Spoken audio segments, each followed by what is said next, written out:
చిన్న ప్రార్థన వాక్యం అండి. పరిశుద్ధుడైన మా తండ్రి, నీ కొందనాలు నాయన. నీ కృప, నీ కాపుదల మీరు మాకు తోడేంచి నడిపించండి అయ్యా. కొద్ది నిమిషాలు వాక్య భాగంలోనికి వెళ్ళబోతుండగా నీ సన్నిధి, నీ సహాయము మీరు మాకు తోడేంచి నడిపించండి అయ్యా. కేవలము నీ ఆత్మబలముతో మాత్రమే మమ్మల్ని నడిపించగలుగుతుంది. ఎవరి నిమిత్తము ఏ వర్తమానము కావాలో ఆ వర్తమానము దేవతని ప్రతి బిడ్డతో మాట్లాడమని, వారి జీవితాలతో మాట్లాడమని యేసు నామమున అడుగుచున్నాము తండ్రి, ఆమేన్. మంచిదండి. దేవుని యొక్క పరిశుద్ధమైన నామంలో మీ అందరికీ కూడా మరి ప్రభు యొక్క నామాన్ని బట్టి వందనాలు తెలియజేస్తున్నాం. దేవుని మహాకృప ద్వారా మరి మనం అందరం కలుసుకున్నాం. చూడండి, యోబు గ్రంథం 6వ అధ్యాయం 26వ వచనంలో 2వ భాగం మనం ఒకసారి చదివితే, నిరాశ గలవాని మాటలు గాలి వంటివే అంటాడు యోబు. చూడండి, నిరాశ వ్యక్తిని ఏం చేస్తుందంట, ఎంత దారుణమైన పరిస్థితులకైనా తీసుకుని వెళ్ళిపోతుంది. డిప్రెషన్ అనేది మనిషి జీవితంలో చాలాసార్లు మనం ఏమనుకుంటామంటే, నిజంగా నిరాశపడద్దు అని చాలాసార్లు అనుకుంటాం. కానీ ఆ పరిస్థితి వచ్చేటప్పటికి ఆటోమేటిక్గా మనం నిరాశపడతాం కదా. కొంచెం ఆరోగ్యం బాగలేకపోతేనో, లేదా కొంచెం కుటుంబ సమస్యలో, లేదు ఆర్థికంగా మనం కొన్నిసార్లు కొన్ని భరించలేని ఒత్తిడి అనేది ఏమైనా మన మధ్య ఉంటే, అలాంటి సమయంలో మనం కొన్నిసార్లు నిరాశపడ్డాం.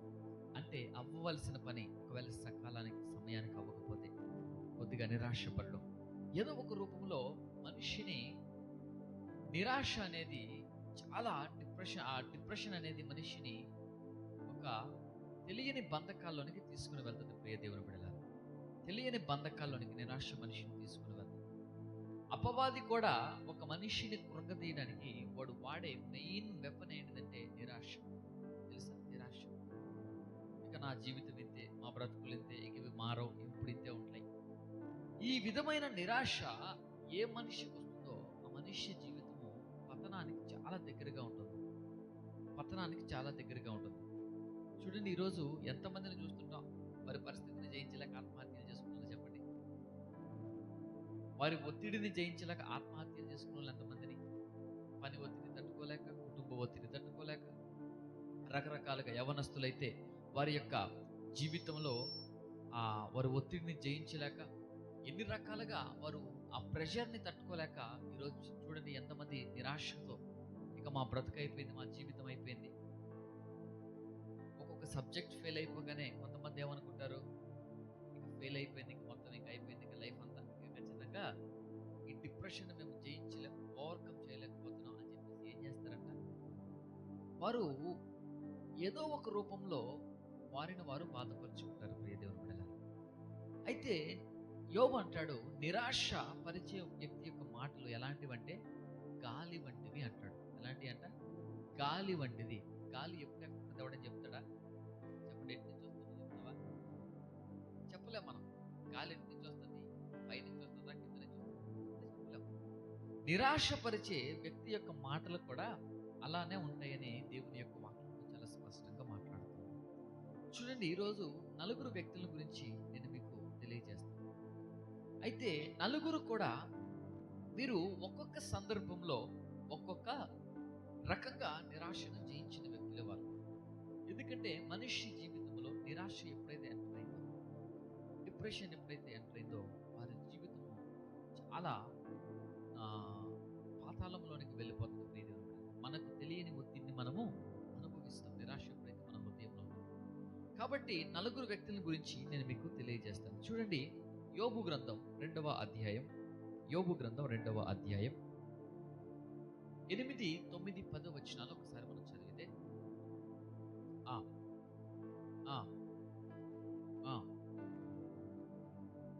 చదువు. నీవు ఇకను యథార్థతను దేవునిని దూషించి మరణము. ఈ మాట ఎవరు మాట్లాడుతున్నారు యోబుతో? చెప్పండి. యోబు భార్య మాట్లాడుతుంది స్వయంగా. అంటే యోబుకు నిరాశ వచ్చింది ఎక్కడి నుంచి చెప్పండి? ఒక డిప్రెషన్, ఒక అనారోగ్యం వచ్చింది. ఒక అనారోగ్యం యోబుని వెంటాడుతూ ఉంది. ఈ ఈ అనారోగ్యము యోబును వెంటాడుతున్న సమయంలో యోబును నిరాశపరుస్తుంది ఎవరంట? యోబు స్నేహితులు ఒకవేళ ఆ మాట మాట్లాడుతుంటే ఆ స్నేహితులకు దూరంగా ఉంటాడు. లేదు తన బంధువులు ఎవరైనా మాట్లాడుతుంటే కుటుంబంలో ఉన్న భార్యకి చెప్తుంటే, ఏమైనా ఎవరు వచ్చినా నన్ను కలవద్దని చెప్పండి దయచేసి అని చెప్తాడు. కానీ స్వయంగా యోబుతో మాట్లాడుతుంది ఎవరు? యోబు భార్య. ఆ మాటలు, ఆ నిరాశ కలిగిన మాటలు యోబు చెవిన పడినప్పుడు ఎంత బాధ అనిపిస్తుంది చెప్పండి? ఎంత బాధ అనిపిస్తుంది? ఒక భర్త ఒకవేళ ఏదైనా ఒక ఉద్యోగం మానేసి, ఒక పని లేకను, పరిస్థితులు బాగలేకను, ఒక నెల రోజులు ఇంట్లో ఉంటే భార్య ఏమని అతన్ని ప్రోత్సాహపరచాలి? ఏం కాదులే, ఒక నెల రోజులే కదా, మనకు దేవుడు మంచి పని ఇస్తాడు, మంచి తిరిగి ఇంకో అంతకంటే మంచి ఉద్యోగం ఇస్తాడు, అంతకంటే దేవుడు ఇంకా గొప్ప స్థితి ఇస్తాడు అంటే ఆ వ్యక్తికి కొంచెం బూస్టప్ ఇచ్చినట్లు ఉంటుంది. నువ్వు పెద్ద పనికి మాలడు కాబట్టి నువ్వు ఏ పనికి పనికిరావు చెప్పండి. డిప్రెషన్ ఎట్లుంది? అసలే అతను మానసికంగా తను పని లేకనో, ఉద్యోగం లేకనో, ఏదో పరిస్థితుల వల్ల అనారోగ్యం బాగలేకనో, ఏదో ఒక పరిస్థితుల వల్ల తను ఆ పరిస్థితిని అనుభవిస్తుంది. ఇంకా కూడా అతని మీద వచ్చి నెత్తి మీద చాలా బాధ, నిరాశపడుతుంది. యోబుకు కూడా నిరాశ ఎక్కడి నుంచి వచ్చింది? తన కుటుంబం నుంచే వచ్చింది. తన కుటుంబం నుంచే. చూడండి, చాలా బాధలు మనం అనుభవిస్తున్న సమయంలో దేవుడు ఒక గొప్ప ఆశీర్వాదకరమైన వాగ్దానాన్ని దేవుడు మనకి ఇచ్చడానికి, అప్పుడు నిజంగా మన జీవితానికి చాలా సంతోషం అనిపిస్తుంది. ఈ సంవత్సరం దేవుడు 100% నన్ను దీవిస్తాడులే అని నువ్వు అనుకున్న టైంకి పక్కన ఒకటి వచ్చింది. 7 నీ ముఖానికి ఇదే ఎక్కువ మాట్లాడేవాడు. 7 నీ ముఖానికి ఈ సంవత్సరం వెళ్ళకుండా వచ్చే సంవత్సరం అంతకంటే వరిష్ట ఆశీర్వదించబడదామని ఎంతో ఒకంత ఆశ ఉన్నా సరే నీ జీవితంలో ఆ నిరాశ ఎప్పుడైతే ఎంటర్ అయిందో ఇక నువ్వు ముందుకు వెళ్ళాలనుకున్నా సరే నువ్వు వెళ్ళలేవు. కారణం ఏంటి? ఆ డిప్రెషన్ అలాంటి అలాంటి యోబుకు స్వయంగా ఆ నిరాశ అనే అనుభవం ఎక్కడి నుంచి ఎదురైందంటే తన భార్య నుంచే ఎదురైంది. ఏమని? నీవు దేవునిని దూషించి మరణము. వాస్తవానికి యోబు యొక్క ప్రతి పరిస్థితిని చాలా దగ్గరగా చూసి వినే వ్యక్తి ఎవరు అంటే యోబు భార్యనే కదా. యోబు చాలా ధనవంతుడంట, చాలా గౌరవప్రదమైన వ్యక్తి యోబు. ఇంకా చెప్పాలంటే యథార్థపరుడు, అంతకంటే గొప్పది ఏంటంటే భక్తిపరుడు అని ఉంది అక్కడ. యోబు యొక్క భక్తిని గురించి ఒక్కసారి మనం ఆలోచిస్తే ఎంత భక్తిపరుడు అంటే ఒక మాట అంత శోధనలో కూడా, అంత శ్రమలో కూడా ఒక మాట అంటాడు, యెహోవా ఇచ్చెను. ఎవడని మాట్లాడుతాడు ఆ మాట? చెప్పండి ఒకసారి. ఎవడైనా మాట్లాడగలడు అసలు ఆ మాట? ఆ పరిస్థితుల్లో, అంత కఠినమైన పరిస్థితి, ఒక్కసారిగా ఉన్న ఫలంగా అతను ఎక్కడున్నాడు? చాలా గొప్ప స్థితిలో ఉన్నాడు. చాలా గొప్ప స్థితి నుంచి ఒక్కసారిగా కింద పడిపోయిన తర్వాత యెహోవా ఇచ్చాడు, యెహోవా తీసుకుంటాడు. ఎట్లండి ఆ మాట? మాట్లాడగలడు ఎవడైనా? మాట్లాడలేడు ఆ మాట. తనకు విశ్వాసం ఉంది. ఏమని? దేవుడు నన్ను పరిశోధిస్తున్నాడు, ఖచ్చితంగా ఏదో ఒక రోజు దేవుడు నా జీవితంలో మంచి రోజున అనేది తీసుకొని వస్తాడు, నేను మునుపటి కంటే మంచి స్థితిని అనుభవిస్తాను. తనకు ఆ యొక్క నమ్మకం, ఆ విశ్వాసం ఉంది. కానీ నిరుత్సాహపరిచే వ్యక్తి ఎక్కడుందంట? పక్కనే ఉంది. తన ఆశను భంగము చేసే వ్యక్తి ఎక్కడుంది? తన గృహము నుంచే బయలుదేరి. కొన్నిసార్లు చూడండి, నిరాశ ఎక్కడి నుంచి వస్తుందంట? నీ సొంత భార్య నుంచి రావచ్చు, పిల్లల నుంచి రావచ్చు, నీ తల్లిదండ్రుల నుంచి రా. నువ్వు దేనికి పనికిరావు, నువ్వు దేనికి పని చేయమంటాడు. ఒక్కోసారి నువ్వు దేనికి అసలు పని చేయనోడే, నువ్వు సమాజానికి దేనికి పనికిరావు, భూమికి భారం అనరా.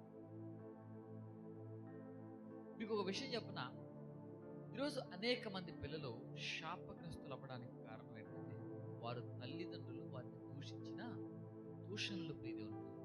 చాలా మంది ఏమనుకుంటారు, వాడు పనికిరానుడు అని వాడు ఏమవుతాడు? పనికిరానుడే అవుతాడు.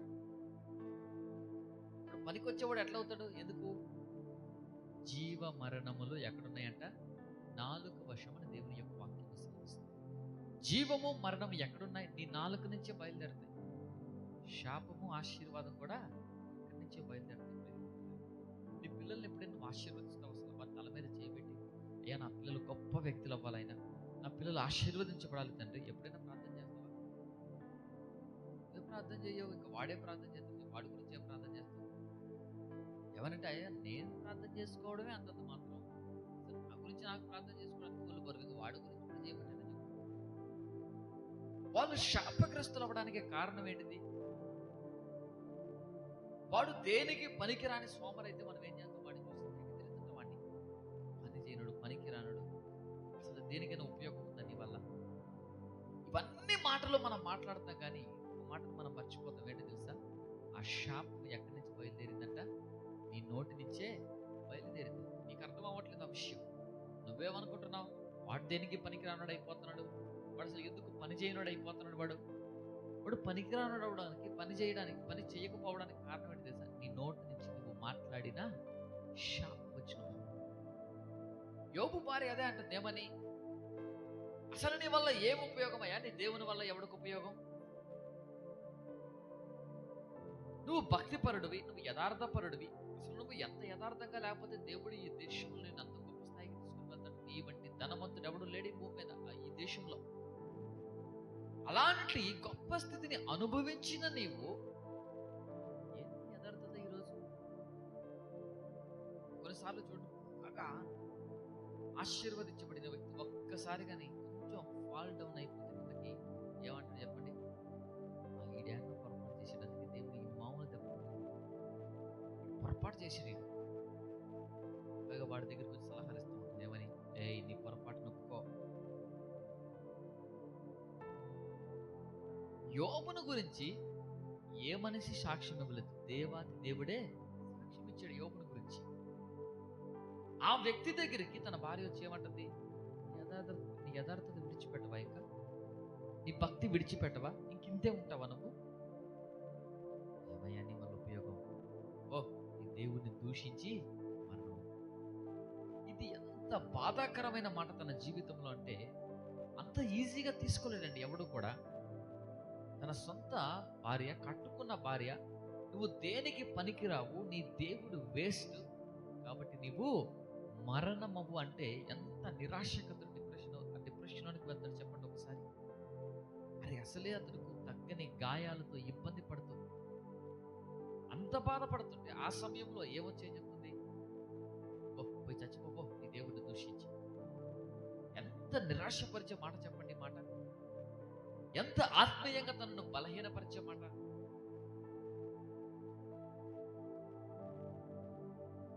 కాబట్టి మన జీవితంలో చాలా జాగ్రత్తగా గమనించండి. మీ పిల్లలు ఆశీర్వదించబడాలి అంటే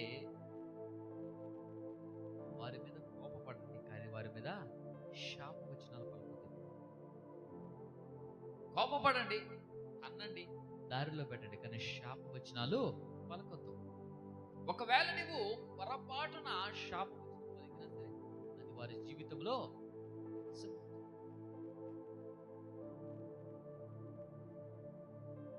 వారి జీవితంలో నిజమవుతుంది. ప్రియ దేవుని బిడ్డలారా, చూడండి, థామస్ ఆల్వా ఎడిసన్ అనే ఒక గొప్ప శాస్త్రవేత్త గురించి ఒకసారి స్కూల్లో ఒక లెటర్ రాసుకొని వచ్చారండి. మీ వాడు ఎందుకు పనికిరాడు, అసలు అర్థమైందా? వాడు దేనికి పనికిరాడు, వేస్ట్ ఫెలో. వాడి వల్ల ఈ బెంచ్లు ఉన్నాయి కదా, ప్లేస్ కూడా వేస్ట్ అని టీచర్ లెటర్ రాసి మడత పెట్టి జాగ్రత్తగా తీసుకుంది తల్లికి. తిరిగి తల్లి చూసిన తర్వాత మా టీచర్ ఏదో నీకు లెటర్ ఇచ్చింది, బహుశా ఫీజు కట్టమనేమో, తొందరగా ఫీజు కట్టుకో అని చెప్పేసి కట్టుకోవడానికి వచ్చాగానే తన తల్లి హృదయంలో ఎంత బాధపడిందంటే అది చెప్పుకుంటే బాధ కాదు. ఎందుకు? మీ వాడు పనికిరాడమ్మా, వేస్ట్ ఫెలో వాడు మాట్లాడింది ఎవరు ఆ మాట? తట్టుకునే బాధ కాదు టీచర్ మాట్లాడితే. ఆ బాధను తట్టుకోలేక తన తల్లిని అడిగి, ఏంటిది, ఏముంది లెక్కలో అంటే, ఏమీ లేదు నాన్న, రేపు నువ్వు స్కూల్కి వెళ్ళొద్దు అని. వెళ్ళకపోవడం ఏంటిది అంటే, నీకున్న ఐక్యూ లెవెల్ ఉంటుంది చూసావా, నీ జ్ఞానానికి వాళ్ళు బోధించలేకపోతున్నారు. అంటే నువ్వు అంత జ్ఞానవంతుడు అని చెప్పింది తన కుమారుడు. ఏం చెప్పింది? నీ జ్ఞానానికి వారు బోధించలేకపోతున్నారు. అంటే వాళ్ళ జ్ఞానం కంటే నీ జ్ఞానం ఎక్కువైపోయింది. ఎక్కువైపోవడం వల్ల వాళ్ళు నీకు టీచింగ్ చేయలేకపోతున్నారు, నీ ఐక్యూ లెవెల్కి తగినట్టుగా టీచింగ్ చేయలేకపోతున్నారు అని తన తల్లి తన దగ్గర ఉంచుకొని తను చదివించింది. ఎందుకు పనికిరాడని చెప్పింది టీచర్. ఒకవేళ తన తల్లి 4 బాధరై పనికి మాలనోడా, టీచర్ చెప్పింది నీకు బుద్ధి లేదా, నీకు ఫీజులు కట్టి చదివిస్తూ నేను ఇంత గొప్ప స్థాయికి తీసుకుని వెళ్దామని టీచర్ ఇంత చెప్తే ఎట్లారా నీ గురించి అని చెప్పేసానంటే, ఆ శాస్త్రవేత్త కాదు కదా, పనికి మాలనుడు అయ్యేవాడు. తన తల్లి ఏం చెప్పింది తెలుసా? నాన్న, నువ్వు చాలా జ్ఞానవంతుడు అంట. నీ జ్ఞానాన్ని వాళ్ళు క్యాచ్ చేయలేకపోతున్నారు, వాళ్ళు పట్టుకోలేకపోతున్నారు. నీ జ్ఞానంతో వారి యొక్క టీచర్ యొక్క జ్ఞానం పరిగెట్టలేకపోతుంది అని చెప్పేటప్పటికి తను ఎంత గొప్ప వ్యక్తి అయ్యాడు తెలుసా? ఈ భూ ప్రపంచానికి బల్బును కనిపెట్టాడు. బల్బ్ అంటే ఏంటో ప్రపంచానికి పరిచయం చేశాడు. ఎవడో? టీచర్ పనికి రాదని సర్టిఫికేట్ ఇచ్చాడు. ఒకవేళ తన తల్లి కూడా అలాగే మాట్లాడుంటే ఏమయ్యేది? ఎందుకురా నువ్వు పనికి మాలోడా, నీ వల్ల దేశానికి ఉపయోగం, నీ వల్ల ఎందుకురా ఉపయోగం, అసలు ఎవడుకురా ఉపయోగం అని అంటే. అందుకనే యోబు అంటాడు, నిరాశ ఎలాంటిదంట? నిరాశపరిచే వ్యక్తి మాటలు గాలి వంటివి. నువ్వు గాలిలో ఎన్ని పేక మేడలు కట్టు, మంచి అందంగా కట్టు, ఏమవుతుంది? గట్టి గాలి వస్తే అవునండి. గాలి వంటి మాటలు కూడా అదే విధంగా ఉంటాయి ప్రియ దేవుని బిడ్డలారా. అందుకనే నీ జీవితంలోనికి నిరాశ వచ్చినప్పుడు ఎప్పుడు కూడా నువ్వు భయపడద్దు. నిరాశ నీ జీవితంలోని ఆవరించినప్పుడు, అది నీ సొంత కుటుంబం నుంచే అవ్వచ్చు, నీ భార్య నుంచి అవ్వచ్చు, నీ భర్త నుంచి అవ్వచ్చు, నీ పిల్లల నుంచి అవ్వచ్చు, తల్లిదండ్రుల నుంచి అవ్వచ్చు, స్కూల్ నుంచి అవ్వచ్చు, ఎక్కడి నుంచి వచ్చినా సరే నీవెప్పుడు కూడా నిరాశ అనేది నీ హృదయంలోనికి రాను. చూడని తన భార్య ఎంత నిరాశపరిచినా యోబుకున్న విశ్వాసం ఏంటిదో తెలుసా? నా దేవుడు గొప్ప దేవుడు, శోధించబడిన మీదట నేను సువర్ణముగా మారతాను. తన జీవితంలో యోబు గ్రంథంలో 42వ అధ్యాయం 10వ వచనంలో ఉంటుంది, అతడు శోధించబడిన తర్వాత అతడు దేవుడు అతనికి ఇచ్చిన గొప్పతనం ఏంటి తెలుసా? మునుపటి కంటే రెండంతలుగా యోబు కాదు ఆశీర్వదించాడు. మునుపటి కంటే రెండంతలు. ఒకవేళ తన భార్య నువ్వు మరణమవు అన్నప్పుడు నిజంగానే తన డిప్రెషన్కి లోనైపోయి ఏ గురేసుకుని చచ్చిపోతే, యోబు ఆ 42వ అధ్యాయం దాకా అసలు బ్రతుకుతాడు. ముందు రానివ్వలేదు తన హృదయంలోనికి ఆ నిరాశ అనేది. ఆ నిరాశ తన జీవితంలోనికి రానివ్వలేదు. కాబట్టి తను చూసిన గొప్ప కృప, గొప్ప ఆశీర్వాదం ఏంటిదంటే రెండంతలు. యోబు వంటి ఆ ధనవంతుడే ఆ దేశంలో లేడంటే రెండంతలు ఆశీర్వదించినట్టు దేవుడు. కారణం ఏంటిదండి? నిరాశ తన హృదయంలోనికి ఎంటనవ్వలేదు ఎప్పుడు కూడా. ఏ రోజు ఒక మనిషిని నిరాశ గురి చేస్తుందో ఆ వ్యక్తి ఎంత దారుణమైన పరిస్థితిలోకి వెళ్ళిపోతాడండి, అతడు తట్టుకోలేడు. అందుకని నిరాశపరిచే వ్యక్తి మాటలు గాలి వంటివి. ఈరోజు నీకు నిరాశ ఎక్కడి నుంచి వస్తుందో ఒకసారి ఆలోచించండి. కొన్నిసార్లు మీ తల్లిదండ్రులు ఎందుకు పనికి వస్తావా, నువ్వు ఎందుకు పనికి రావు, భార్య అంటే ఎందుకు మనకి ఏదో ఏం ఉపయోగం నీ వల్ల, ఎవడికి ఉపయోగం నీ వల్ల. యోబును కూడా అలాగే మాట్లాడింది. ఏ యథార్థత నీ యథార్థత, ఏం భక్తి నీ భక్తి, అసలు ఉపయోగం ఉందా నీ భక్తి వల్ల ఎవరికైనా? అసలు నీ భక్తి ఎందుకైనా పనికొచ్చే భక్తేనా నీ భక్తి? యోబు ఆ రోజు నిరాశ పడలేదు. నిరాశ పడలేదు కాబట్టి యోబు జీవితంలో తను చూసిన గొప్ప కృప ఏంటి తెలుసా? దేవుడు తనకున్న దానికంటే రెండంతలు ఆశీర్వదించాడు. ఏ రోజైనా తను శోధించబడిన కాలంలో ఎప్పుడైనా అడిగాడు దేవుడిని, అయ్యా నాకు రెండంతల బ్లెస్సింగ్ ఉన్నాయినా అని? అడగలేదు. కానీ ఎంత నిరాశ తన హృదయంలోనికి వచ్చినా తన యొక్క విశ్వాసాన్ని కాపాడుకున్నాడు. తన భక్తిని, తన యథార్థతను ఏం చేశాడంట? కాపాడుకున్నాడు ఎక్కడైనా. అందుకని యోబు తన భార్యతో అంటాడు, ఏ దేవుడిచ్చే మేలే కావాలా? దేవుడిచ్చే కీడును కూడా అనుభవించడానికి నేను సిద్ధముగా ఉన్నాను. దేవుడు అనుగ్రహించే కీడు కూడా నేను అదే విధముగా స్వీకరించడానికి నేను సిద్ధంగా ఉన్నాను. ఈ మనస్సు యోబుకు రెండంతల ఆశీర్వాదాన్ని తీసుకుని వచ్చింది. చూడండి, నిరాశ పడిపోతే ఎప్పుడు ఏది జరగదు, నా వల్ల ఏది జరగదు, నా వల్ల ఏది కాదు, నీ వల్ల ఏది కాదంటే నిజంగా ఏమీ కాదు. దేవుడు ఎప్పుడు కూడా వాగ్దానం ఇచ్చిన దేవుడు గొప్ప దేవుడు. ప్రియ దేవుడు బిడ్డలారా, వాగ్దానం ఇచ్చిన దేవుడు గొప్ప దేవుడు. అందుకనే కొన్నిసార్లు యోబు గురించి చదువుతున్నప్పుడల్లా అనిపిస్తుంది, నిజంగా అంత సహన వక్రత అతనికి ఎక్కడి నుంచి వచ్చింది? ఇంకా యోబుని గురించి చదివితే అతనుకున్న దాసీలు కూడా అతన్ని చూసి అసహ్యించుకునే వాళ్ళట. నా ఊపిరి నా పిల్లలకు అసహ్యమైపోయిందంట. అంత కఠినంగా చెప్తుంది. అంత కఠినమైన పరిస్థితి. తన కుటుంబంలో తనకంటూ ఎవ్వడూ కూడా మిగలలేదు. కానీ ఆ నిరాశను, ఒత్తిడిని తను జయించడం వల్ల తన జీవితంలో చూసిన గొప్ప మేలేంటి తెలుసా? రెండంతలుగా దేవుడు ఆశీర్వదించాడు. ఈరోజు నిరాశ ఎప్పుడు నీ హృదయంలోనికి వస్తుందో అపవాది మొదటిగా నీ విశ్వాసానికి వేసే ట్రాప్, ప్రియ దేవుని బిడ్డలారా. నీ విశ్వాసానికి అపవాదిసే మొదటి ట్రాప్ ఏంటంటే అవిశ్వాసాన్ని తీసుకొస్తాడు, నిరాశను తీసుకొని వస్తాడు. ఎప్పుడైతే ఈ నిరాశను తీసుకొని వస్తాడో నీ జీవితము పతనమైపోతుంది. చూడండి, కుటుంబం నుంచి సమస్యలు వచ్చి ఎంతమంది చనిపోయిన వాళ్ళు లేరు చెప్పండి, ఎంతమంది చనిపోయిన వాళ్ళు లేరు.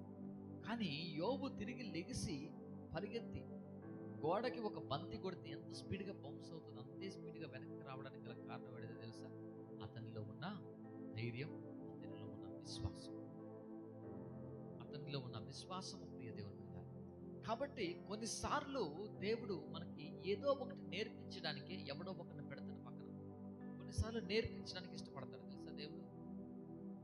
యోధా ఇస్కరియోతు గురించి యేసు ప్రభు మాట్లాడుతూ ఒక మాట అంటాడు. ఏమని తెలుసా? ఏమని మాట్లాడతాడంటే, నన్ను అప్పగించబోయేవాడు మీలో ఒకడున్నాడు అంటాడు. వెంటనే పేతురు తీసుకునే అయ్యా ఎవడో ఎప్పు వాడేసి పడేస్తా.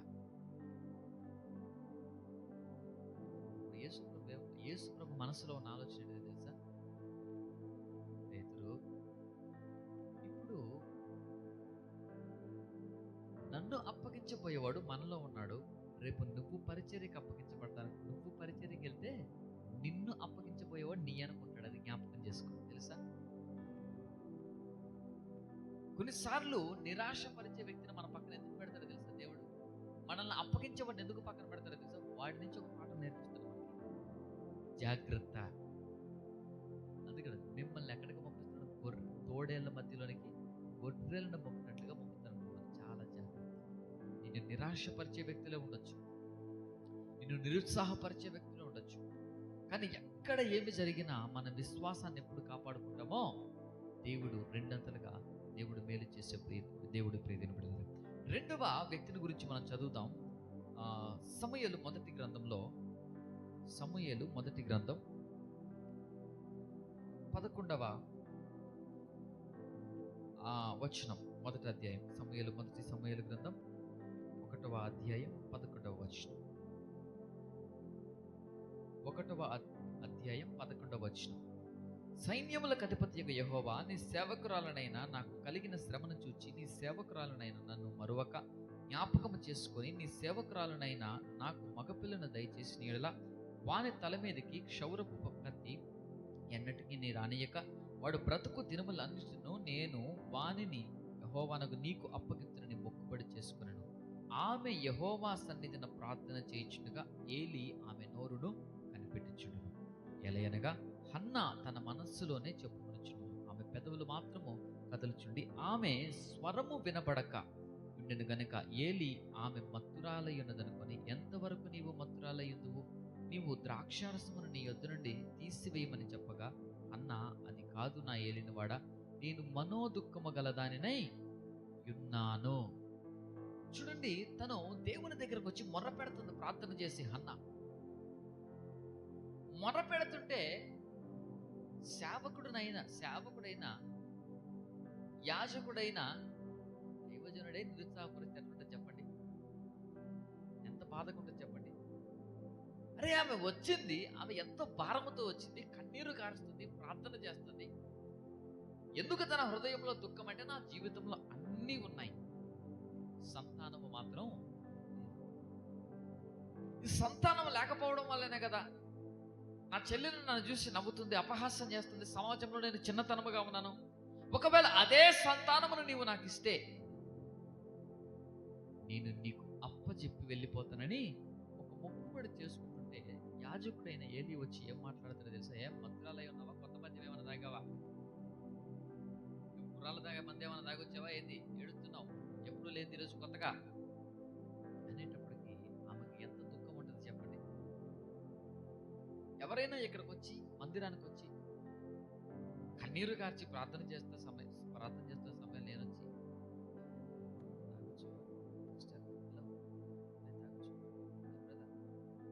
వచ్చి వచ్చావా అంటే ఎట్లుంటుంది చెప్పండి? ఆ వ్యక్తికి ఎట్లుంటది? ఆ బాధలు నేను చెప్పుకోవడానికి దేవుని దగ్గరికి వస్తే అయితే నన్ను అపహాస్యపరిస్థితి ఎట్లుంటుంది? నన్ను నిరుత్సాహపరిస్థితి ఎట్లుంటది? నేను ఎంతో వేదనతో వచ్చాను, దైవజనుడు అన్నాడు, ఏం మాట్లాడాలా? ఏమా సిస్టర్ ఎందుకు వచ్చావు? నాకు ఒక కాస్ట్లీ బట్టలు ఇస్తే నేను గట్టి బట్టలు వేసుకొని వస్తే నేను అన్నాను సరే కుట్టించుకోపా, నేను యాక్చువల్ వైట్ అండ్ వైట్ వేసుకున్నాను, కానీ దైవజన్ అనేది మంచి వైట్ వేసుకుంటున్నాం కదా తెచ్చుకొని వాళ్ళు సరేలే ఓకే తర్వాత కుట్టిద్దాం అక్కడ ఈలోపు మంచి క్వాలిటీ కదా మంచి మంచి వాళ్ళ బట్టలు ఇస్తే ఆయన ఓపెన్ చేసి ఈ తెల్ల రంగు లేవా నీ దగ్గర, నేనన్నా నీకు ఇవ్వడమే ఎక్కువ, అర్థమైందా, అవి నాకు పెట్టినవి, అర్థమైందా, అవి నాకు ఇచ్చినవి, నన్ను ప్రేమించింది.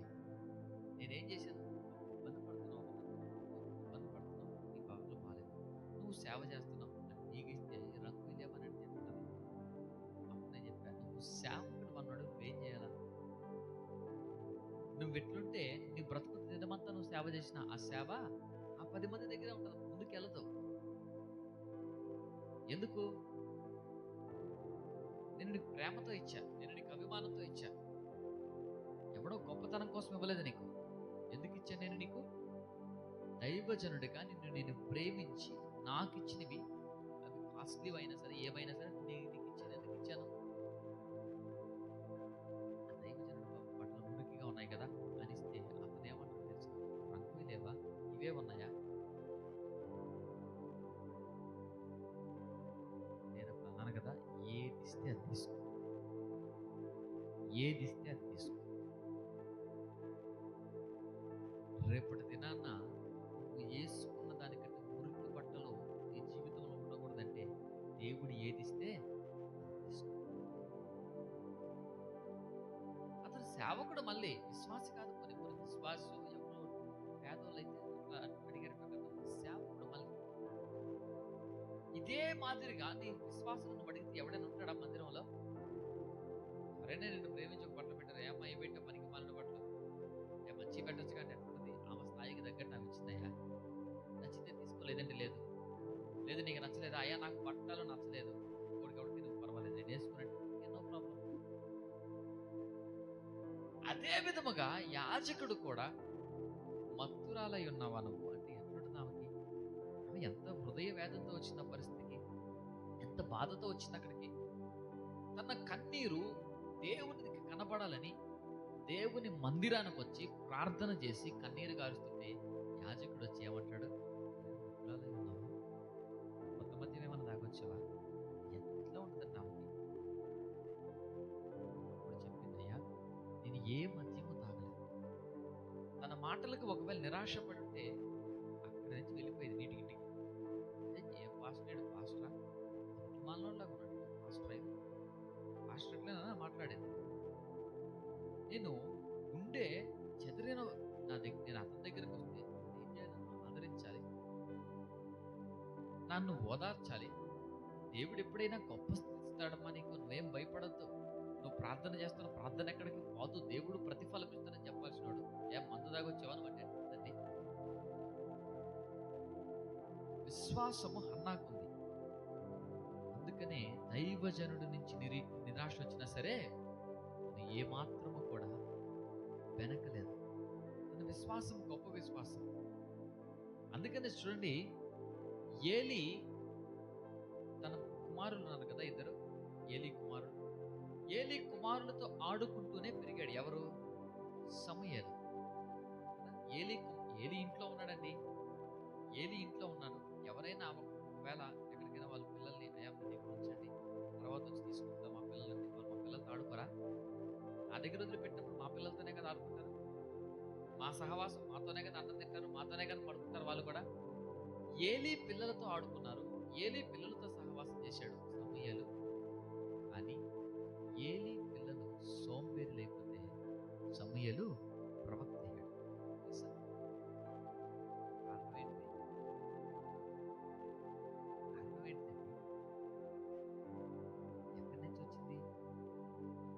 నిరాశ? తన తల్లి జయించింది కాబట్టి, తన తల్లి గర్భంలో ఉన్నప్పుడు దేవుడు శామ్యూల్ని ఏర్పాటు చేసుకున్నాడు. నీ జీవితంలో ఎప్పుడైతే నిరాశ రాదో, నువ్వే కాదు నీ తర్వాత జనరేషన్ కూడా ఆ వాగ్దానాన్ని అనుభవిస్తుంది. నువ్వే కాదు నీ తర్వాత జనరేషన్ కూడా. నీవు నిరాశ కలిగి లేకపోతే, నీవు నిరాశను జయిస్తే, అర్థమైందా? నీవు నిరాశను జయిస్తే నీ తర్వాత జనరేషన్ కూడా అదే కంటిన్యూ చేసుకుందాం. మనమే నిరాశతో కృంగిపోతే ఇంకా ఆ శాపం వాళ్ళు పైకి ఏమవుతారు చెప్పండి? ఆ శాపం వాళ్ళు అనుభవించక ఏం చేస్తారు? ఈరోజు చాలా జాగ్రత్తగా గమనించండి ప్రియ దేవుని బిడ్డలారా. యోబుకు నిరాశ ఎక్కడి నుంచి ఎదురైంది? కుటుంబం నుంచి ఎదురైంది. హన్నాకు నిరాశ ఎక్కడి నుంచి ఎదురైంది? తన దైవజనుల దగ్గర నుంచి ఎదురైంది. కానీ అట్లనే నీట్గా బాధపడి సర్దుకొని ఇంటికి వెళ్ళిపోయిందా? కొన్ని ఈ మందిరం కాదు ఇంకో మందిరానికి పోయి ప్రార్థన చేద్దాం అనుకుందా? నిన్ను ఇక్కడ యెహోవా ఆత్మను కుమ్మరిస్తున్నా, నా దేవుడు నా జీవితంలో ఆ యొక్క లక్షణం, ఆ విశ్వాసము తన జీవితంలో ఏం చేసింది తెలుసా? గొప్ప ప్రవక్తగా చేసింది. సాదాసీదా ప్రవక్త కూడా కాదు. ఇశ్రాయేలీయుల యొక్క మొదటి 2వ రాజులని అభిషేకం చేసే అంతగా ఒక గొప్ప ప్రవక్తగా తీసుకుని వెళ్ళింది. కారణం ఏంటో తెలుసండి?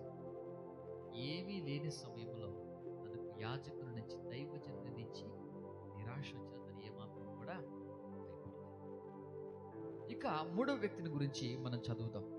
మొదటి రాజుల గ్రంథం చూడండి ఒకసారి. మొదటి రాజుల గ్రంథం 19వ అధ్యాయం 2వ వచనం. మొదటి రాజుల గ్రంథం 19వ అధ్యాయం 2వ వచనం. ఓకే. యెజబెలు ఒక దూత చేత ఏలియాకు ఈ వర్తమానము పంపించిన, రేపు ఈ వేళకు నేను నీ ప్రాణమును వారిలో ఒకని ప్రాణము వల్ల చెయ్యని ఎడల దేవుడు నాకు గొప్ప అపాయమును కలుగజేయును గాక అని ఒక తీర్మానం తీసుకొని వర్తమానం పంపింది. తెలుసా? ఒక తీర్మానం తీసుకొని ఒక ఇన్ఫర్మేషన్ పంపించింది. ఏమని? రేపు గాని నువ్వు చంపిన బయలు ప్రవక్తలలో ఒక్కని గాని ప్రాణము గాని తీయకపోతే నా పేరు యెజబెల్ కాదు, పెట్టుకో. నిరాశ ఎక్కడి నుంచి ప్రారంభమైంది? ఆ దేశం యొక్క రాణి దగ్గర నుంచి ప్రారంభమైంది.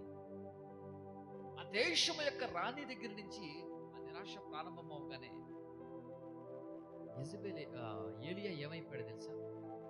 మరణాపేక్ష కలిగి, అయా భయం కలిగి చంపేస్తుంది కాబట్టి ఒక దినమంత ప్రయాణము అడవిలోనికి వెళ్ళి ఒక బదరీ వృక్షం ప్రార్థన చేయడం ప్రారంభిస్తుందయ్యా, నేను ఎంతో గొప్ప పరిచర్య చేశాను, ఎంతో గొప్ప సేవ చేశాను. నిజముగా చెప్పాలంటే ఇశ్రాయేలీయులు,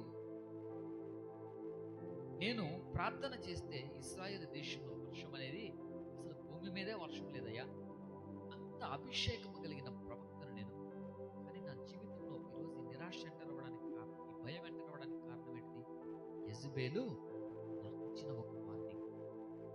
రేపటి కల్లా నన్ను చంపేస్తాననింది. నేను ఎంతో గొప్ప పరిచర్య చేశాను, యెజబెలు చేతిలో చనిపోతే నీ నామానికే అవమానం, కాబట్టి నన్ను నువ్వే తీసేసుకో అని ప్రార్థన చేస్తే దేవుడు ఒక దూతను పంపిస్తారంట అడవిలోనికి. దూతను పంపించి ఏమని మాట్లాడతారో తెలుసండి?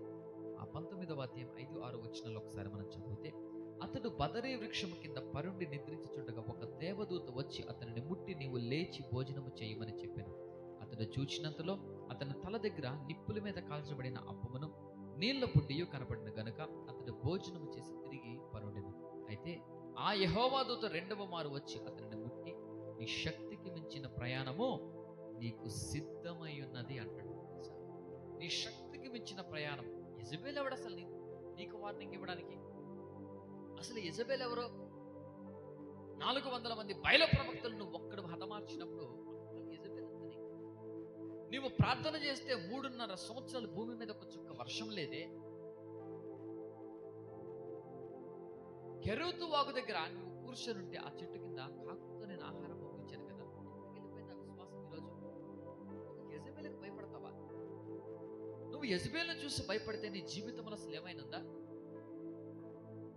ఈరోజు దేవుడు చూడండి, అనేకమైన యెజబెలు ప్రతి ఒక్కరి జీవితంలో ఉంటూనే ఉంటారు ప్రియ దేవుని బిడ్డలారా. అనేకమైన సందర్భాల్లో ఆ దురాత్మ ఏ రూపంలో మనిషిని నిరుత్సాహపరుస్తుంది. నిన్ను చంపేస్తుంది తెలుసు. అప్పుల రూపంలో దాడి చేస్తుంది. నీ అప్పులు ఏ రోజుకైనా నీ అప్పులు బట్టి వేసుకొని సావాల్సిందే. ఇలాంటి సందర్భం వరంగల్లో గొప్ప దైవజనులు ఉన్నారు. అతని పేరు జడ్సన్ అబ్రహాం గారు.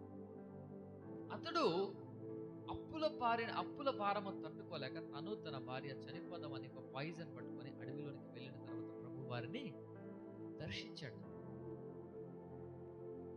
నేను నిన్ను తిరిగి ఆశీర్వదిస్తాను అని వాగ్దానం ఇచ్చి అప్పుడు వరంగల్ పట్టణానికి పట్టుకొచ్చాడు, చెన్నై నుంచి. దేవుడు ఈరోజు వారిని ఎంత గొప్పగా ఘనంగా ఆశీర్వదించాడు తెలుసా? ఎంతగా ఆశీర్వదించాడు తెలుసా? గొప్ప విస్తారమైన పరిచర్య, గొప్ప గొప్ప వ్యాపారాలు చేస్తున్నారు ఈరోజు వారు. కారణం ఏంటిది? అప్పులైన యెజబెల్ వారిని దర్శించినప్పుడు వారి హృదయంలో ఉన్న ధైర్యం ఏంటంటే దేవుడు వారిని మాట్లాడి బలపరిచాడు. ఈరోజు కూడా అనేక సందర్భాల్లో మనము భయపడుతున్న సందర్భంలో అప్పుల బారినో కుటుంబ సమస్యలో ఏదో ఒక రూపం మనం భయపడుతున్న సమయంలో నీ దైవజనుడు లాగా ఒక దూతను దేవుడు పంపించి ఏం చేస్తాడు తెలుసా? నిన్ను ధైర్యపరుస్తాడు. భయపడకు, నువ్వు రెండంతల ప్రయాణాన్ని సిద్ధపరచాలి. ఇక్కడితో ఆగిపోయేది కాదు నీ పరిచర్య, ఇక్కడితో ఉండిపోవడానికి కాదు నిన్ను ఏర్పాటు చేసుకుంది. ఈరోజు నీకు అప్పుల సమస్యలు ఉన్నాయి, నాకు ఆరోగ్య సమస్యలు ఉన్నాయి, నాకు కుటుంబ సమస్యలు ఉన్నాయి పాస్టర్ గారు, వీటిని నేను జయించలేకపోతున్నానండి, నా వల్ల కావట్లేదు. అసలు ఎంత నేను అప్పులు కడదాం అనుకున్నా రిటర్న్ మళ్ళీ ఇయర్ వచ్చేటప్పటికి పెరిగి భారం అయిపోతుంది, నాకు నేను కట్టుకోలేకపోతున్నాను. మా జీవితంలో నిరాశ ఎప్పుడు చూసినా ఏదో ఒక మానసిక ఉంటుంది. ఆ నిరాశతోనే మేము బలహీనపడుతున్నాం అనినప్పుడు దైవజనుడు అనే ఒక దూతను దేవుడు ఏర్పాటు చేసి నీ దగ్గరికి పంపిస్తాడు. ఎందుకు తెలుసా? నిన్ను బలపరిచేయమంటాడు. మళ్ళా రెండవ మారు పడుకున్నాడు. మళ్ళా అప్పుడు దేవుడు తిరిగి మళ్ళా లేపుతాడు దైవజనుడు ద్వారా. లే, భయపడు. నువ్వు భయపడడానికి కాదు దేవుడు నిన్ను నన్ను ఏర్పాటు చేసుకుంది. ఎందుకు ఏర్పాటు చేసుకున్నాడు దేవుడు మనల్ని? ఆఫ్టర్ ఆల్ నువ్వు అప్పుల కోసమే చనిపోతే, అప్పులను చూసే నువ్వు చనిపోతే ఇక మనం దేవుని కొరకు ఏమి నిలబడతామండి? సమస్యలు వచ్చినప్పుడు ఏమి నిలబడతాం మనం? ఏలియా దగ్గరికి వచ్చిన ఆ దూతని రెండంతల ప్రయాణం నీ కొరకు సిద్ధపరచబడి. కాబట్టి మన జీవితంలో కూడా అనేక సందర్భాల్లో ఏదో ఒక రూపంలో ఈ శ్రమలు అనుభవిస్తూనే ఉంటాం. మనం అనుభవించినప్పుడు ఆ నిరాశ మన హృదయంలో వచ్చినప్పుడు దాన్ని ఎప్పుడైతే మనము దేవుని సేవకు ద్వారా దేవుడు మనతో మాట్లాడినప్పుడు మనం నిలబడతాము, దేవుడు గొప్ప కార్యము చేస్తాడు. దేవుడు మన కొరకు రెండంతలుగా దేవుడు మేలు చేసేది. చూడండి, 4వ వ్యక్తిని మీకు చూపెడతాను. అపోస్తుల కార్యాలు 27వ అధ్యాయం చూడండి ఒకసారి. అపోస్తుల కార్యములు 27వ అధ్యాయం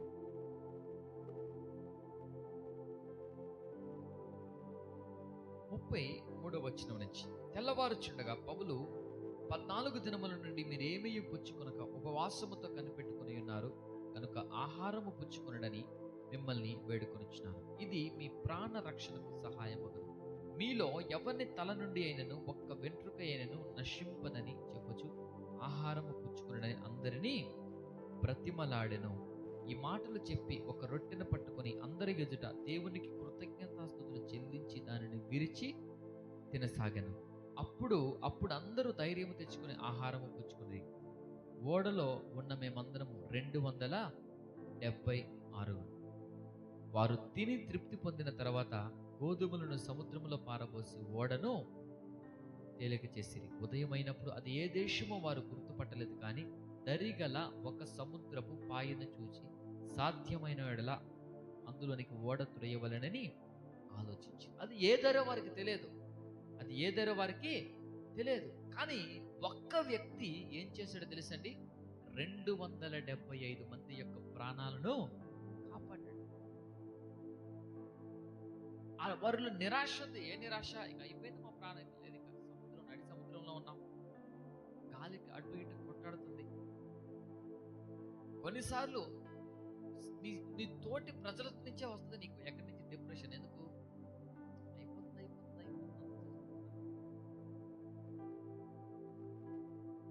ఎక్కడి నుంచి డిప్రెషన్ అంటే నీ తోటి దగ్గర నుంచి, నీ తోటి బంధువుల దగ్గర నుంచి. అర్థమవుతుందా? లేదు, విశ్వాసుల నుంచే అవ్వచ్చు, నీ కుటుంబం నుంచి అవ్వచ్చు, నువ్వు పనిచేసే దగ్గర వ్యక్తుల దగ్గర నుంచి అవ్వచ్చు. ఏదో ఒక రూపంలో నిరాశ అనేది నిన్ను దర్శిస్తుంది ప్రియ దేవుని బిడ్డలారా. డిప్రెషన్ అనేది ఏదో ఒక రూపంలో నిన్ను ఖచ్చితంగా దర్శిస్తుంది, ఖచ్చితంగా. అందుకనే సామెతలలో ఒక మాట ఉంటుంది, కత్తిపోటు వంటి మాటలు మాట్లాడువారు కలరు అని. ఈరోజు ఎంతమంది చెప్పండి, నిరాశ వాడు భయపడుతుంటే ఇంకా వాడిని భయపెడుతుంది ఏమని? ఒకవేళ ఎవడైనా పొరపాటున ఏదో ఒక రోగం వచ్చి, జ్వరం వచ్చి 4 రోజులు 5 రోజులు జ్వరం వచ్చి కూడా హాస్పిటల్లో ఉంటే ఏమన్నా బాబు తగ్గిపోతలేదు, టెన్షన్ పడుతుంది, ఆపలేదు, జ్వరమే కదా అని వాడు కొంచెం ధైర్యం. నిన్ననే ఏంటంటే 4 రోజులు జ్వరం వస్తుంది, 5 రోజులు చచ్చిపోయాడు కానీ వాడు ఈ ముందే 4 రోజులు చచ్చిపోతున్నాడు. అర్థమైందా? నిన్ననే 4 రోజులు జ్వరం వచ్చింది, 5 రోజులు మంచంలో పడుకున్నాడు, ఇక లేకలేదు, ఇంకా ఇది పెట్టాడు. ఈ మాట ఎవడైనా బాగలేనుడికి చెప్పండి, వాడి పరిస్థితి ఎలా ఉంటుంది?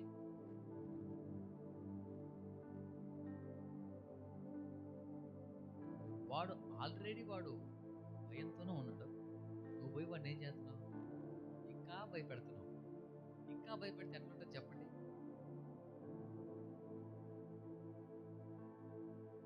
ఈరోజు చాలా మంది తల్లిదండ్రులు పిల్లలను దండించకపోవడానికి ప్రధాన కారణం ఏంటి తెలుసా?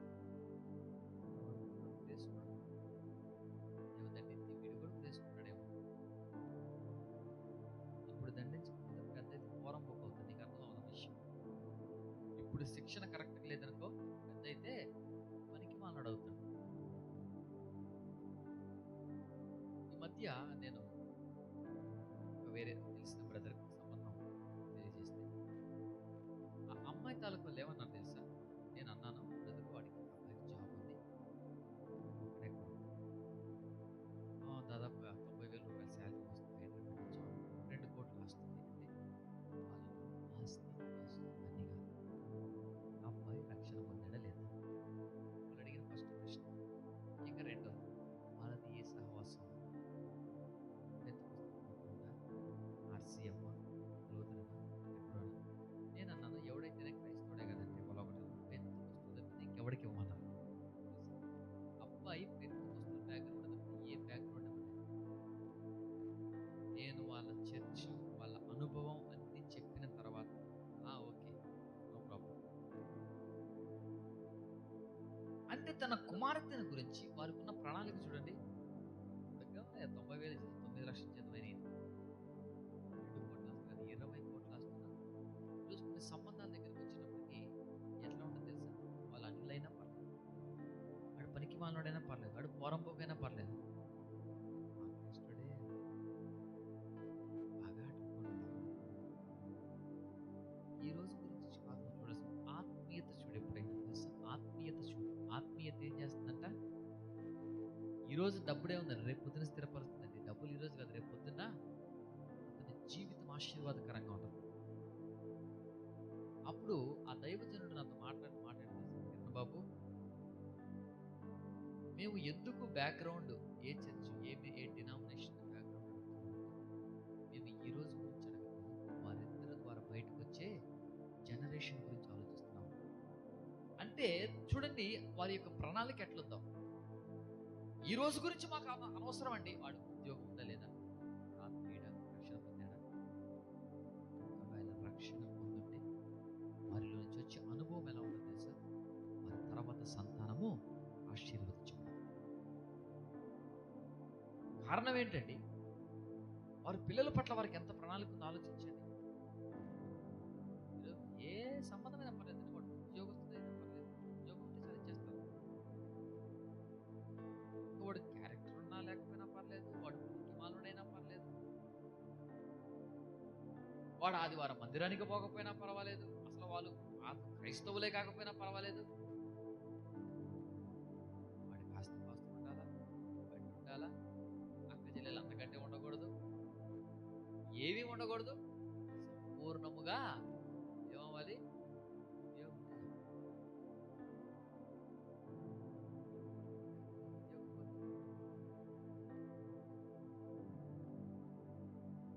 రోడ్డు డివిజన్లో పోతే వేసుకోవాలి రోడ్డు మీద, అప్పుడే అది వరకున్న అనుభవం ఏంటి తెలుసా? అన్ని పోయినా సరే ప్రార్థన అనుభవం ఉంటే నిలబడతాడు, నిలబెడతాడు. అది తెలుసా? ఇవన్నీ అన్నీ ఉన్నా లేకపోయినా ప్రార్థన అనుభవం ఉంటే నిలబడతాడు, నిలబెట్టగలడు. తన కుటుంబాన్ని నిలబెట్టుకుంటాడు. ఏమని తెలుసా? దేవుడు ఆశీర్వదిస్తాడు తిరిగి. దేవుడు నిలబెడతాడు మళ్ళా తిరిగి. అది క్రైస్తవుడికి ఉండవలసిన అనుభవం. వచ్చింది కదా గాడిదకి తాళి కట్టించినట్టు కట్టించడం కాదు. ఒక జనరేషన్ చూడాలంతే. ఈరోజు భవిష్యత్తు జనరేషన్ రావాల బయటకు. నేను ఎట్లాంటి సేవ చేస్తున్నానో, నేను ఎట్లాంటి అనుభవం అనుభవిస్తున్నాను, ఏ ఆశీర్వాదం అనుభవిస్తున్నానో, నా తర్వాత సంతానం అంతకు రెండంతల ఆశీర్వాదము అనుభవించాలి. అది నీ పిల్లల భవిష్యత్తును గురించి నువ్వు చూడాల్సింది. ఈరోజు ఉన్నా ఉంటే లేకపోయినా ఉంటే, ఈరోజు నాస్తులు రేపు ఉంటేనే గ్యారెంటీ ఉందా? ఎవరికి లేదు. నేను కృంగితే, నేను నిరుత్సాహపడితే దైవజనులు నన్ను బలపరుస్తాను. ఏమని? నువ్వెందుకు భయపడతావు? ప్రార్థన చేయి, దేవుడు తప్పిస్తాడు. ఆమె కృంగిపోతే ఆమె నేను బలపరచుకున్నాను. ఏమని? ప్రార్థన చేయి, దేవుడు చూసుకుంటాడు.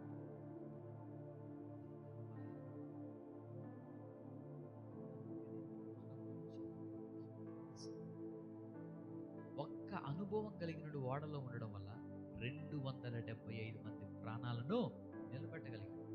అందుకే మీకు చెప్పా, ప్రార్థన అనుభవం నిలబడతాడు, నిలబెడతాడు. ఈరోజు నీ జీవితంలో నిజంగా ఈ నిరుత్సాహం అనేది వచ్చినప్పుడు నువ్వు ఎట్లా హ్యాండిల్ చేస్తున్నావు? అసలు మా వల్ల అవ్వదు, మా వల్ల జరగదు, అయిపోయింది, ఇంకా ఇదే పరిస్థితి, ఇంతే ఉంటాం, ఇక భవిష్యత్ అంతా ఇట్లానే ఉంటుంది, మాకు ఏ మాత్రం కూడా మారదు మా పరిస్థితి, ఇంతేనా? పౌలు అంటాడు, మీలో ఒక్కడ తల వెంట్రుక కూడా రాదు, నేను గ్యారెంటీ. తెలుసా? అది మాట్లాడవలసిన మాట. 275 మందితో ఒక్కడు మాట్లాడుతున్నాడు. ఏమని తెలుసా? మీలో ఒక్క తల వెంట్రుక కూడా రాలి పడదు, జ్ఞాపకం చేసుకో. ఈరోజు నిజంగా చెప్పు, నీలో ఈ విశ్వాసం ఉందా? అసలు నువ్వు ఎన్ని కుటుంబాలకు కట్టగలవు? కూలగొట్టమంటే అసలు మనల్ని మాస్టర్ డిగ్రీ చేసిన వాళ్ళు అందులో తెలుసా? కుటుంబాలను కూలగొట్టమంటే అందులో మన మాస్టర్ డిగ్రీలే చేస్తుంటాం, మామూలు డిగ్రీలు కూడా కాదు. అందులో డాక్టరేట్స్, అందులో మాస్టర్ డిగ్రీ, మనకంటే ఒక సిద్ధహస్తులు లేడు అందులో. కట్టి చూడు, నీకు అర్థం అవుతుంది విలువ. అర్థమైందా? పాడైన ప్రాకారాన్ని కట్టి చూస్తే నీకు అర్థం అవుతుంది అది ఎంత ఆనందంగా ఉంటుందో, అది ఎంత సంతోషంగా ఉంటుందో.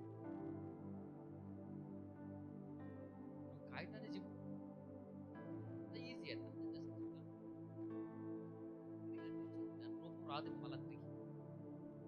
నువ్వు ఎంత దాన్ని సరిచేద్దామన్నా అక్కడ అది పోదు, ఘాటు పోదు అక్కడ. ఈ మాటలు ఎప్పుడు కూడా నిరుత్సాహపడి బలహీనపడినోడిని బలపరచాలంతే. పడక నువ్వు ఈ సంవత్సరం కాదు, దేవుడు వచ్చే సంవత్సరం ఆశీర్వదిస్తాడు. తెలుసా? ఈ సంవత్సరం కాబట్టి ఇంకో సంవత్సరం దీవిస్తాడు దేవుడు నిన్ను. ఈ సంవత్సరం కదా ఇంకొక సంవత్సరం లేపుతాడు దేవుడు నిన్ను పైకి. దేవుడు ఎంత తలుచుకుంటే ఓవర్ నైట్ దీవించగలడు అంతే. వారు కృతజ్ఞతతో ఆహారం పుచ్చుకున్నారు. మరుసటి దినమున వారు లెగిసేటప్పటికి ఓడ దరికి వెళ్ళింది. అది ఆత్మీయ అనుభవం కలిగినోడు చేసే పని. అది తెలుసా? నిరుత్సాహపరచకూడదు, మనం ఎప్పుడు నిరుత్సాహపడకూడదు కూడా. దేనిని చూసి కూడా ఈరోజు ఉన్నాయి, రేపు ఉండొచ్చు, ఉండకపోవచ్చు కదా. ఈరోజు ఉన్న యోబుకు చూడండి, ఎంత ఆశీర్వాదం ఉంది యోబుకి. ఎంత ఆశీర్వాదం, అది చెప్పుకోలేడు, అంత గొప్ప ఆశీర్వాదించబడిన వ్యక్తి. నిరుత్సాహం వచ్చింది, బలహీనపరచబడ్డాడు భార్య ద్వారా. కానీ వాటన్నిటికంటే యోబు యొక్క విశ్వాసము బలమైనది. నిరుత్సాహం ఒక వ్యక్తిని ఎంత దారుణానికైనా తీసుకుని వెళ్తుంది. ఎంత డిప్రెషన్లోనికి వెళ్ళిపోతాడంటే అంత డిప్రెషన్లోనికి వెళ్ళిపోతాడు వ్యక్తి. నిరుత్సాహపడితే ఇప్పుడు ఏ సందర్భాన్ని బట్టి, ఒకవేళ ఈ లోక సంబంధంగా ఆర్థికంగా కింద పడుతున్నా, పైన పడుతున్నా, ఉద్యోగాలు వచ్చినా రాకపోయినా, ఉన్నాయి పోయినా, కొత్తవి వచ్చినా లేకపోయినా, అప్పుడు అయిపోయినా, ఈ విశ్వాసము దేవుడు ఒక్క దినమున నిన్ను నిశ్చయముగా ఆశీర్వదించగలడు. ఈరోజు నిజంగా నీ జీవితంలో ఇలాంటి నిరాశ ఉందా? అపవాది ఒక మనిషికి వేసే మొదటి ట్రాప్ ఇది. ఏంటి తెలుసా? నిరుత్సాహం. ఒక వ్యక్తికి ఏమో భార్య ద్వారా, ఇంకొక వ్యక్తికి ఏమో దైవజనుల ద్వారా, ఇంకొక వ్యక్తికి ఏమో ఆ యొక్క దేశం యొక్క అధికారి రాణి ద్వారా, మరొక వ్యక్తికి 275 మంది యొక్క జీవితం ద్వారా. 275 మంది భయపడుతుంటే 76 వ్యక్తి కూడా భయపడాలా, కానీ ధైర్యపరుస్తున్న అంతమందిని కూడా. కారణం ఏంటంటే నాలో ఉన్న విశ్వాసము. ఈరోజు నా ప్రియమైనటువంటి దేవుని బిడ్డలారా, దేవుడు నీతో మాట్లాడుతున్న మాట, నిరాశపడదు. నిరాశ ఏ సందర్భంలో కూడా నువ్వు నిరాశపడదు. ఒకవేళ బహుశా పరిస్థితులు అటు ఇటు అవ్వచ్చు. ఈ సంవత్సరం బహుశా ఏమైనా ఆర్థికంగా నువ్వు ఆశీర్వదించబడకపోవచ్చు, ఆరోగ్యపరంగా కొంచెం నలిగిపోయి ఉండొచ్చు, హాస్పిటల్స్కి డబ్బులు ఖర్చు పెట్టి ఉండొచ్చు, కుటుంబం విషయంలో నువ్వు సంతోషంగా ఉండకపోవచ్చు. ఈ సంవత్సరం హబక్కూకు మాట రాస్తాడండి, చూడండి ఒకసారి మీకు చదివి వినిపిస్తాను. హబక్కూకు రాసిన గ్రంథంలో ఒక మాట ఉంటుంది, చాలా మంచి మాట. చదువుకొని మనం ఇక ముందుకెళ్దాం. హబక్కూకు రాసిన గ్రంథం 3వ అధ్యాయంలో 17వ వచనం ఒకసారి. అంజూరపు పండ్లు పూయకుండినను, ద్రాక్ష చెట్లు ఫలింపకపోయినను, ఒలీవ చెట్లు కాపు లేక యుండినను, చేనిలోని పైరు పంటకు రాకపోయినను, గొర్రెలు దొడ్డిలో లేకపోయినను, సాలలు పశువులు లేకపోయినను, నేను యెహోవా యందు ఆనందించెదను, నా రక్షణకర్త అయిన నా దేవుని యందు నేను సంతోషించెదను, ప్రభువగు యెహోవాయే నాకు బలము అంటాడు. ఏమి ఉన్నా లేకపోయినా నా దేవుడు గొప్ప దేవుడు. అదన్నిటికీ మంచి మాట. మొదట 3వ అధ్యాయంలో 2వ వచనంలో చివరి మాట మాట్లాడుతుంది. ఏమంటే తెలుసా? కోపించుచునే వాత్సల్యమును జ్ఞాపకమునకు తెచ్చుకునే దేవుడు ఆయన. కోపించుచునే ఆయన నీ మీదకి వాత్సల్యతను తీసుకొచ్చే దేవుడు. ఈరోజు నిజంగా నీ హృదయంలో నిరాశ ఉండేదని తెలుసు. అపవాది నిరాశ అనే విత్తనము నీళ్ళు విత్తితే నువ్వు విడిచిపెట్టి దాన్ని దేవుడు నిన్ను ఆశీర్వదిస్తాడు. చాలా గొప్పగా దేవుడు దీవిస్తాడు. తన మాటలు దేవుడు దీవించును గాక. ప్రార్థన చేసుకుందాం. ప్రార్థన. పరిశుద్ధుడైన మా తండ్రి, నీకు వందనాలు నాయన. నీ కృపా, నీ సన్నిధి, నీ కాపుదల మీరు మాకు తోడయించి మీరు నడిపించిన విధానాన్ని బట్టి నీకు వందనాలు తెలియజేస్తున్నాము తండ్రి. నిజముగా తండ్రి, నిరాశ అనేది మా జీవితంలోనికి ఎప్పుడైతే వస్తుందో దేవా, అపవాది మాకు వేసే అదే మొదటి ట్రాప్ అయ్యా. ఆ ట్రాప్లో, ఆ ఉచ్చులో మేము పడకూడదు నాయన.